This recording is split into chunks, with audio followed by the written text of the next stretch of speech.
Welcome to the Scaleup Valley podcast, where we bring the best of the best to help you scale your business from 1 million to 1 trillion.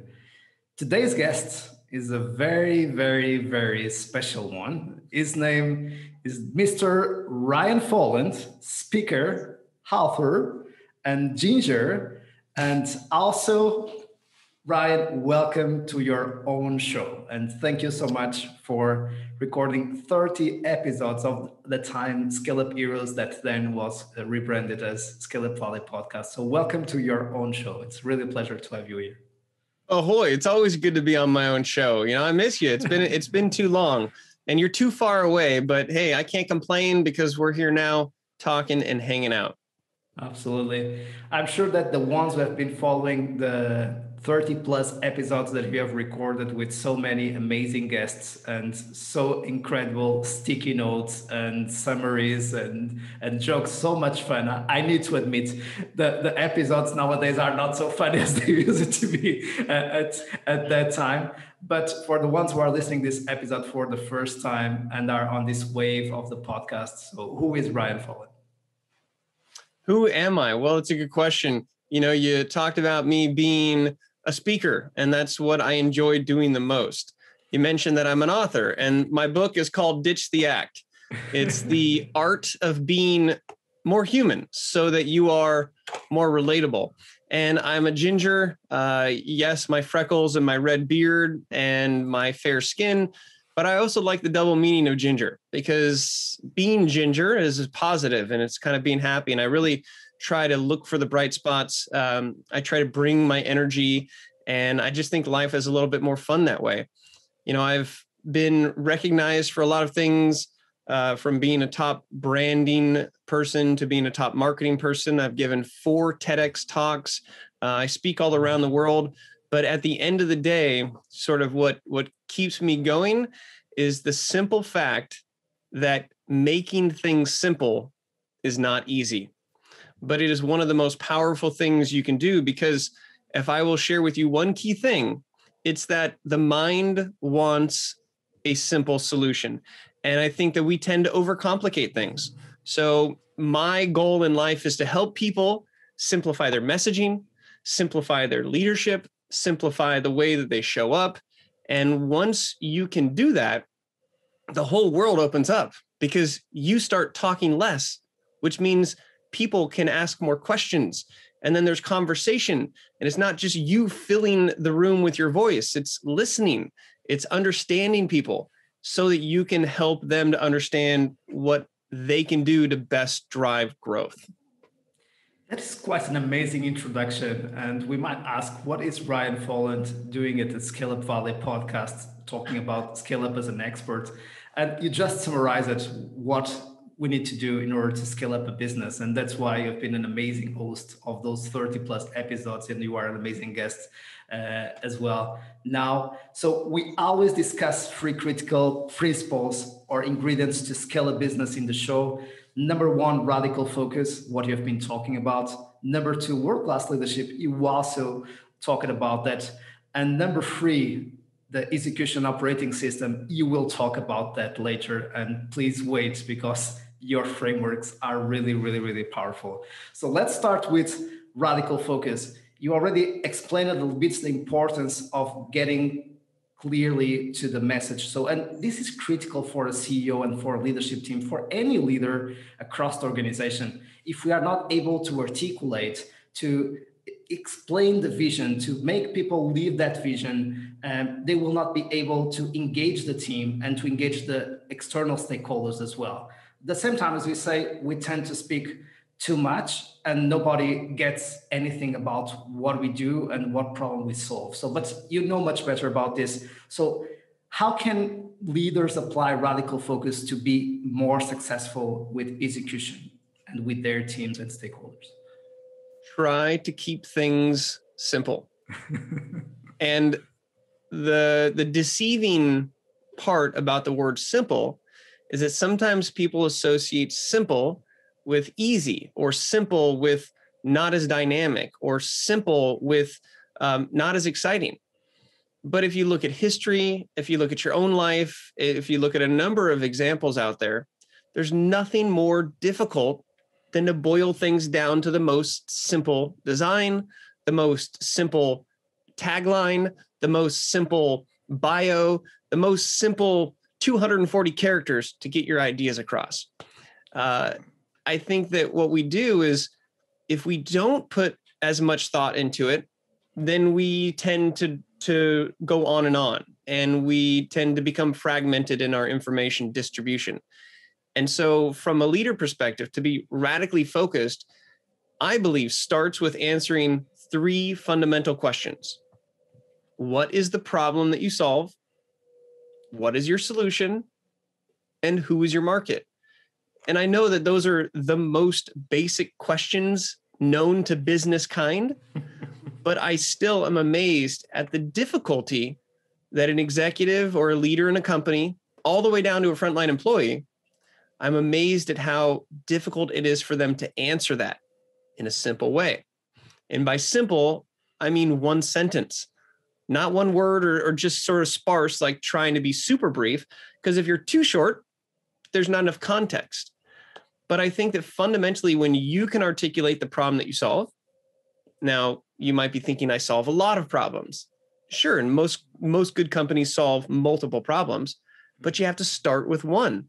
So how do you determine what problem to communicate? Well, it depends on who you're talking to. And so to have a radical focus on your messaging, I believe will help set you up for success. And I think that the more confused and convoluted and the longer it takes for you to explain what the company does, naturally that's going to transition to your managers having a hard time explaining, and your frontline employees being able to explain.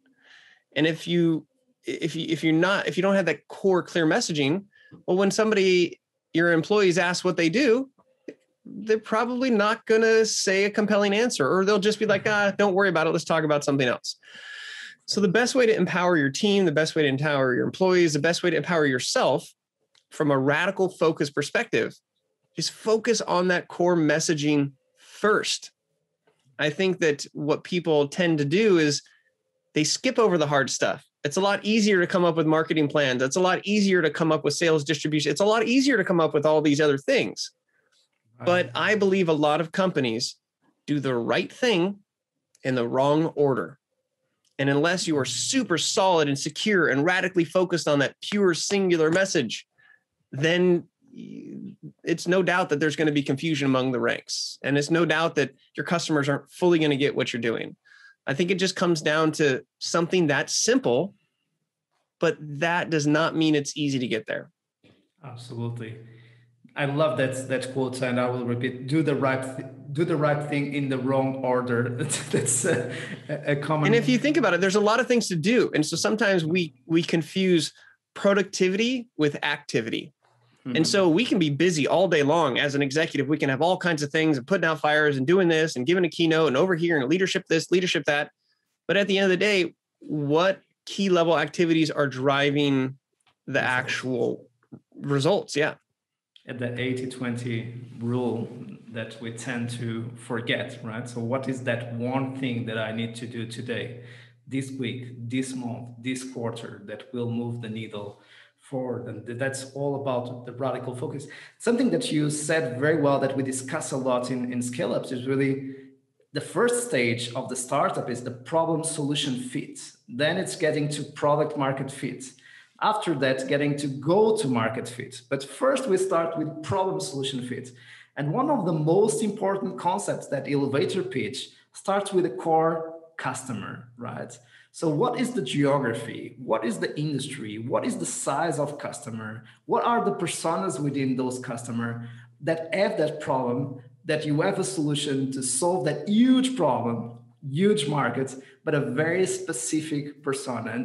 And you are also quite good at that, speaking at the art of people that you want to communicate with, and having a common language. And let's introduce here the second ingredient, so world-class leadership. So leaders are the ones who are authentic, vulnerable, and able to speak the same language of, they are talking not about themselves or about ourselves, but about the people that they are talking with. So would you like to go a little bit more further about how important it is communication in terms of being a great leader? Absolutely. Well, you did a nice preface there for me. And I will share from my own experience that people don't really care as much about my story of success. They're just not interested. It's if I say, hey, I got featured in this. Hey, I've got a podcast coming out. Hey, look at me, look at me. There's not that much interest in my story of success. That's what I've personally found. Mm-hmm. What I have found is that when people see themselves in my story, then they're interested. Knowing that I had some challenges being bullied as a kid because of the same freckles and red hair that I'm so proud of today. My experiences in learning martial arts and gaining self-confidence, my experience in trying to make it into Hollywood, thinking that my career path was already set, only for it to be uprooted, to find new traction within a mortgage industry, learning sales and finding this is what my passion is, only to be cut off at the knees by the 2008 crisis. Then to lose my house, to lose my cars, to lose my identity, to move back in with my parents, to start again, to get a construction job so that I can make my bills, to then finding passion in startups and entrepreneurship and building, and then failing and building and failing. These moments in my life are what make me who I am today. And as a leader, if I just talked about being featured in Forbes and in Fortune and an entrepreneur and Inc. and all these different publications and talk about my keynoting and all these things that could be considered successes at this moment, you're missing a lot of the story. You know, if you want to be on the cover of Fortune magazine, if you actually read that article, it's not about how amazing you are. It's about all of the struggles and the challenges that you've overcome to get to where you are. Mm-hmm. And if you're in the C-suite, you have been challenged, you have failed, you have gotten up, you have been bruised, you have been battered, you are battle tested. But if you only communicate to your employees and to the world, look at me, I'm here now, you're missing all this opportunity for relatability. And there's a business idiom that I believe most people will agree with, that they forget about that when it comes to building their own business. The idiom, I think that's the right word, is people buy from those that they know, like, and trust. Exactly. That makes sense. Yeah. There's never been a world where you can start a business faster and get up and running faster, but it still takes an amount of time to build trust. And I believe that trust starts with getting people to get to know you. And my question for you, if you're an executive, if I go to your LinkedIn right now, and I read your bio, are you going to give me any indication that you're human? Hopefully, I pass in the test.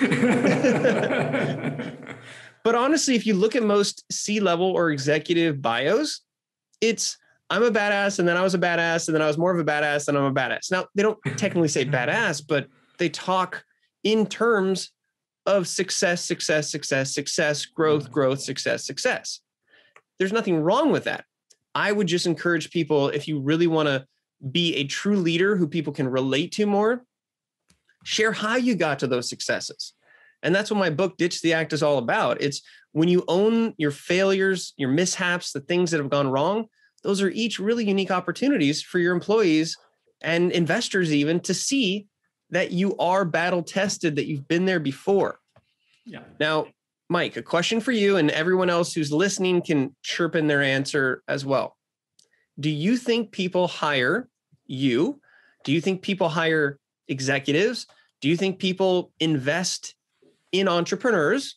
So the same series of whether you're an entrepreneur, whether you're leading a company, or whether you are sort of just on your own, do you believe people hire you or invest in you based on your experience or your expertise? What do you think is the driving factor for them? Absolutely no question about experience, because I know the answer, but no. and I kind of get in the investor perspective, right, and even in the leader perspective. So we all know that, especially as VC-backed companies, we are really playing in the Olympic Games of business and in the Champions League of business. So we will be facing our limits every single day. So every single quarter, we will be in a crisis mode. And that's those people that are used to be facing moments of adversity that will be able to thrive in that kind of environments. So if it was always success, success, as you said before, if you have never faced adversity, there is a huge risk of execution because maybe you'll be giving up, or you'll be frustrated and not be able to go through the adversity. I would say even more, it's really not only the leader, and I think that's the thing that I learned the most. It's really the team. So if the team is able to unite and go through the adversity, or if the team divides and start blaming each other and starting to find who is the person responsible for the failure, instead of getting together and say what the hell do we need to solve in order to go through this wall and move forward. Sorry for the long answer. That's a great question. That's fine. But as we were saying before, you could really spend a lot of time and effort and energy behind the scenes, and you could tighten that answer up. But we can all tighten things up if we spend more time, because that's the nature of, it's difficult to communicate if we don't have the time to really think through it and answer. You did great, though. The question of whether people hire you for your experience or your expertise is a really good question to answer for yourself. Now, there's no right or wrong answer. Some people will default. Huh? You surprised me as always. I thought I passed these up. Both were right. Go ahead. But independently, if you're only sharing your expertise, if you're only talking about your expertise, then I don't think that it allows people to truly understand your experience. And so when it comes to being a battle-tested CEO, there's a lot of value when it comes to sharing your experience to show people that they can decide for themselves that you are an expert. Okay. And so what does that actually look like? It looks like being a strong jockey, regardless of the horse. And if you ask most investors, who do people invest in? Or what do people invest in? The jockey or the horse? The jockey is the leadership, the team. The horse is the actual problem-solving company. And so most investors are going to say, I'm investing in the jockey. And so take that into consideration when you're presenting yourself. You are the jockey, right? You can have the most amazing business plan in the world, but if you can't articulate it, if you can't execute it, is it really the best? You can have the best product in the world, but if you don't market it correctly, is it really the best product? So what I'm trying to say here, and bringing this back to leadership, the only way to get ahead in business today is to be human. And we have higher expectations from our customers. There's more accountability than ever. There's demand for social and equality and inclusion and diversity. And so if you look at the stories that you've had in your past that incorporate how you've dealt with diversity, how you've been inclusive, where you've messed up at that, where things went wrong, where companies went south, people then will know that they're not just investing in you having another learning experience, but they're investing in your experience. They're not investing in the mistakes that you'll be making. And so as you position yourself as an executive, I encourage you to not just say, look at my accolades. Don't just say, here's my highlight reel. Share people the process that got you there, and that highlight reel, REEL, will slowly become a highlight reel, REAL. And when you do that, people get to know you as a person. If they get to know you as a person, they might like you. They might not, but they might not. And you don't have to, not everybody has to like you, but those that do, based on getting to know you, that's a foundation for trust. And you can't download trust. Trust comes over time, and you have social media channels, you have authoritative platforms, you have your ability to communicate. And all of those little pieces of content, internally and externally, are what I call brand crumbs, just like little breadcrumbs. You can leave little clues for people so that they can get to know you along your journey. And at the end of the day, a true leader is somebody who has been there, has the experience, and people can get to know them, like them, and trust them. And that trust can translate to customer trust. Great one. Great. And I take, well, I liked two takeaways. The first one is really leaders are human beings, right? So no one is perfect. Don't pretend that we are perfect. I think that's the first fatal mistake. And second, we need to get better every single day and learn from whatever happens. So whatever happens is feedback. So there is no failure. It's always feedback and lessons, and it depends on us to learn from our experiences or not. Right. So And great the one points. thing I'll add to that, Yeah, is that when you are a leader and you're human, and when you are a leader and you learn, and when you are a leader and you lead by example, exactly. It sets a culture for middle managers and frontline managers and workers to be honest about how their remote working arrangement is really working, about problems that they're having at home, about truly their relationships within the company. And so if you as a leader are like, everything's fine, we're doing fine, let's just drive, then people are not going to share what's going wrong with them. Managers and employees aren't going to relate as much. And the culture will be one of hiding what's going wrong. And if you hide what goes wrong, things can really go wrong, as opposed to creating a culture of let's learn and grow as we scale. Because when you scale, things start to break. And if you don't create a culture that embodies the break as a chance to heal in a better, stronger way, then you're losing the opportunity to lead your company to $1 trillion company. Exactly.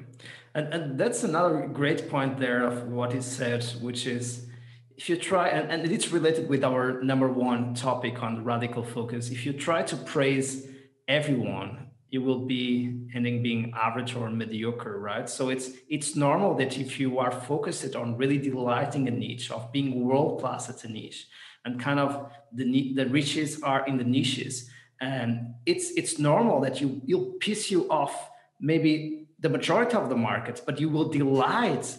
You will have craving fans of people that really want to work with you, to partner with you. They are completely passionate about you. And this is also leadership: is having strong fans, craving fans, and also haters, right? You know what? My mom always told me, because there's been different moments in my life where you feel like the dogs are barking at you, right? People are chirping up, something goes wrong. I love My it. mom always told me, a dog doesn't bark at a parked car. So Ryan, if people are barking, it just means that you're on the move. And I tell myself that over and over as I ruffle feathers in just driving, doing, growing. If people are chirping up, it's like, yeah, you're barking, but I'm moving. That's why you're barking. Absolutely. And when we get into number 3, this really the execution operating system. And I know that you are a great believer on consistency and small steps, and even on your public speaking skills and on your communication skills. You say, get yourself on stage and practice, because just by practicing you will get better. If you learn the skills you get even better, but just by practicing you will get better. So use every single opportunity to show up. And so and you have an amazing framework to share, which is the 313, and I would love you to share more about that with the Scaleup community.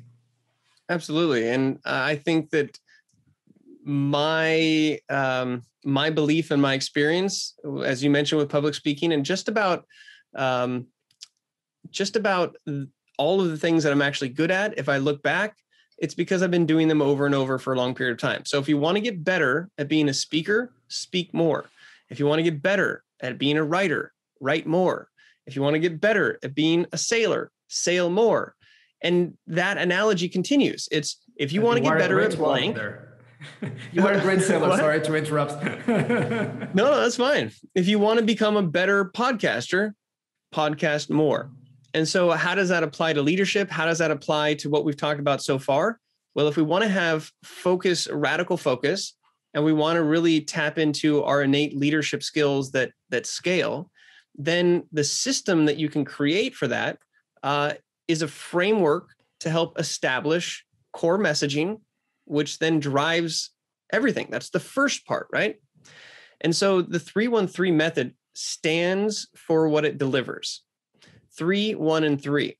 It allows you to work through a process of elimination, almost like a series of Russian dolls as things get smaller and smaller.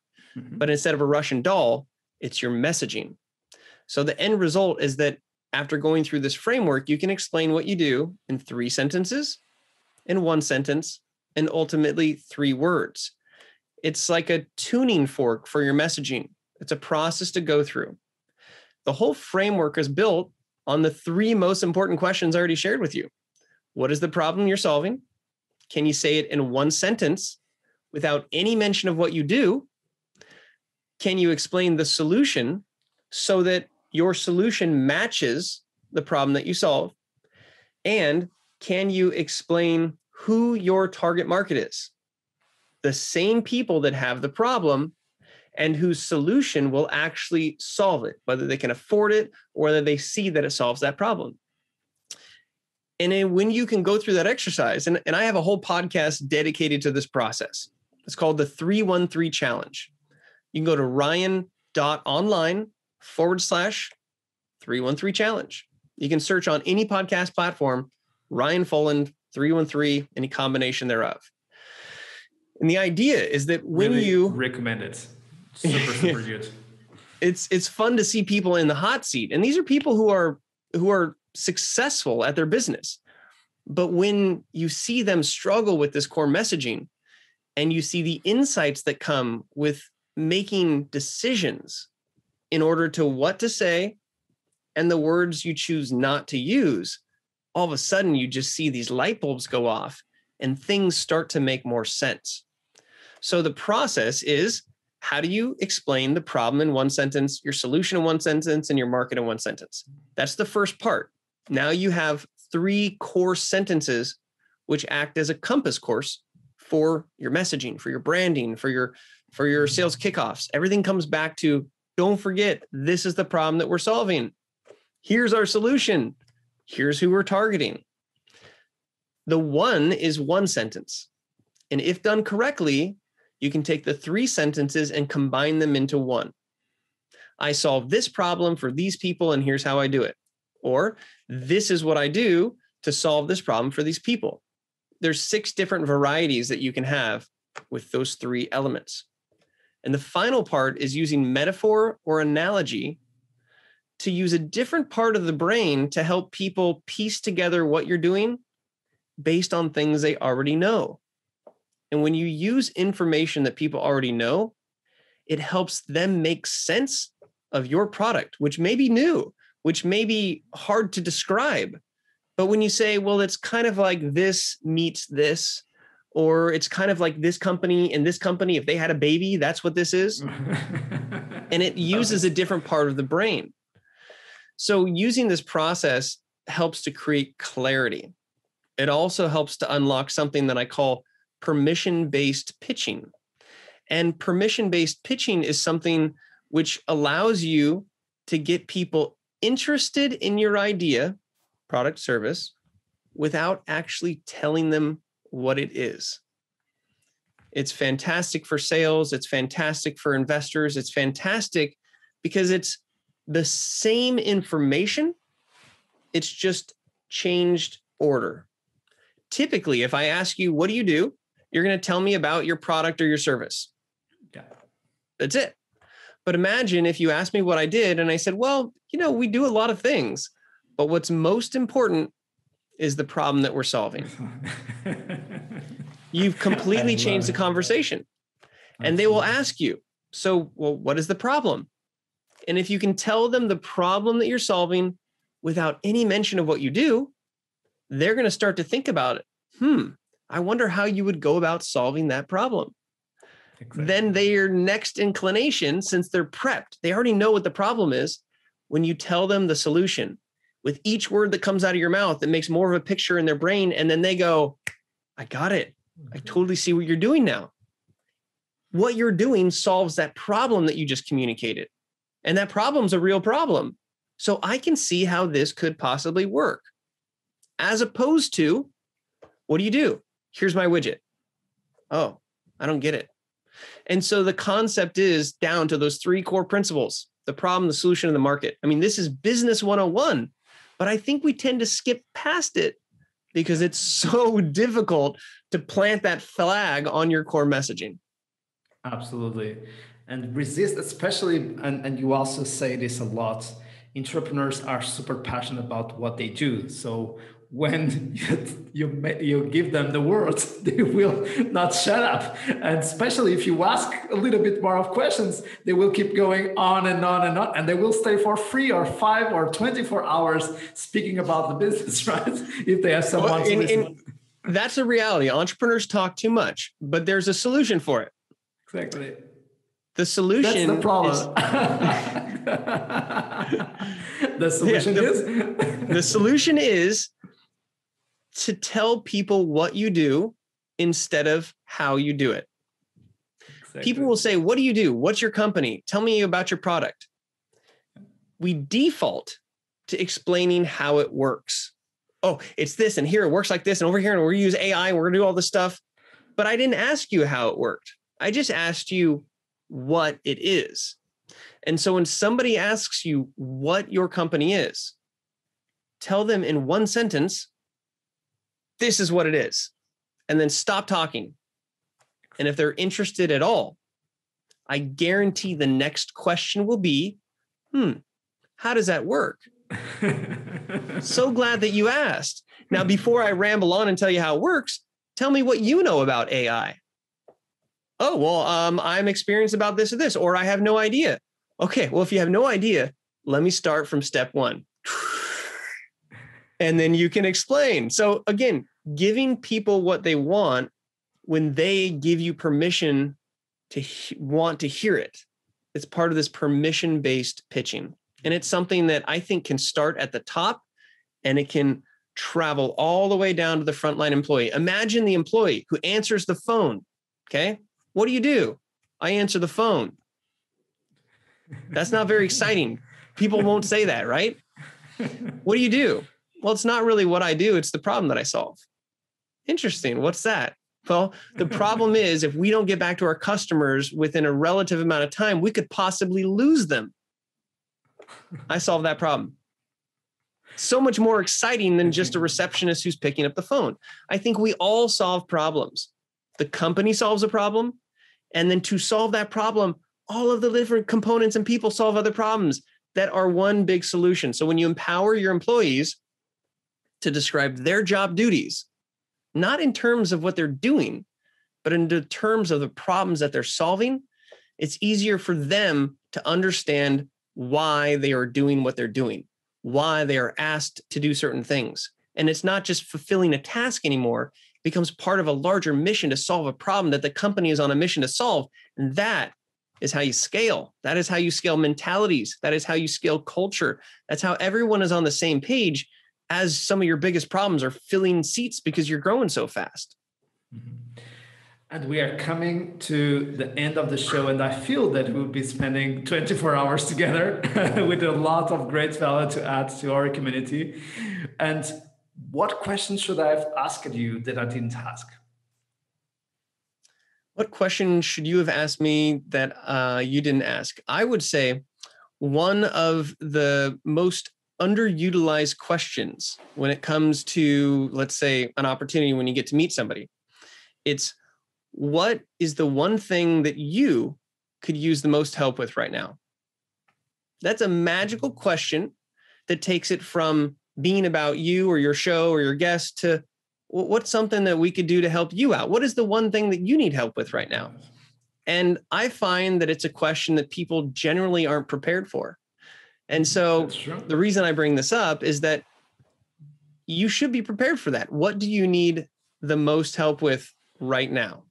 And so if you ask me that question, I would say, well, I love to get introduced to high growth companies who have sales kickoffs and who have, company-wide training to help people with their core messaging.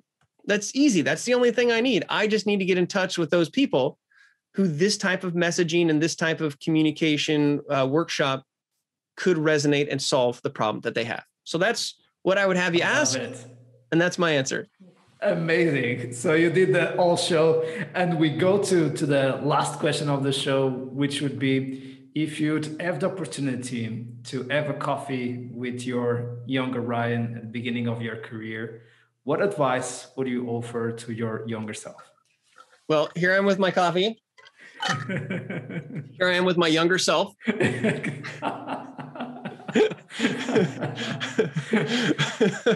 I've grown over the years. To draw a sticky note to summarize the show today. I might be able to do that live. Yeah. I would tell my younger self, focus on the steps, not the staircase. And I believe that if I look back at my success, it is not coming from just finding myself at the top of the staircase. It's from taking each stair individually. Even this morning when I was working out, the virtual trainer that we had, she said, look, this is going to be a long, grueling exercise. I don't want you to think about that. I want you to think about each move as you do it. And so I would tell younger Ryan, baby Ginger, I'd say, just focus on the steps, not the staircase. Because if I look back, it's one step at a time that's gotten me to find that real success. And if you have misguided expectations, you're going to be disappointed. And if you think you're going to build your brand overnight, you'll be disappointed. If you think that you're going to XYZ, then you're going to be focused on the wrong thing, because the right thing is focusing on that next step. And then I would say, which I often do, the one single piece of advice, not only to my young baby Ginger, but to everyone: successful people are not doing what everyone else cannot do. Successful people are doing what everyone can do, but not everyone does. And that's simple stuff like waking up early, drinking more water, smiling more, calling your mom and dad, having a water cooler talk before the Zoom begins, taking a break, going outside and smelling the flowers. It's these things that we do, these daily steps. But people look for hacks and apps, and then they question why don't they get there fast enough. And it's the slow and steady approach to leadership, to management, to growth, to sales, to all these things. When you take it one step at a time, you'll keep moving.